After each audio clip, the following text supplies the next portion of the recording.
ఆ బిరుదు వల్ల కింది స్థాయి మంత్రికుల్ని ఆదేశించే అధికారంతో పాటు అద్భుతమైన మానవాతీత శక్తి కూడా మనకు లభిస్తుంది. మాంత్రిక ప్రపంచంలో వాళ్ళు రాజులు. 13 మంది ఆర్చ్ డీమన్లలో ఎక్కువ కాలం జీవించిన వ్యక్తి సుమారు సహస్రాబ్ది కాలం పాటు జీవించిన వాడు కొన్ని రోజుల క్రిందే మరణించాడు. ఓ చూసావా, ఇప్పుడు నీకు కూడా ఆసక్తి కలిగింది కదా.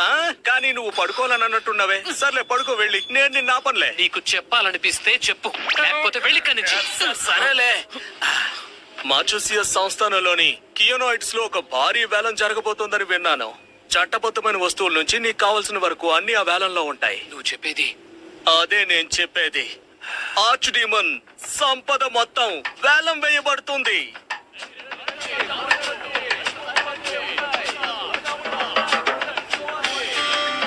నువ్వింకా నా కోసం ఏదో సమాచారం తెచ్చుంటావేమో అనుకున్నాను. ఆ వేలం కోసం నన్ను డబ్బులు అప్పడగడం కోసం మాత్రమే వచ్చావు, అంతే కదా?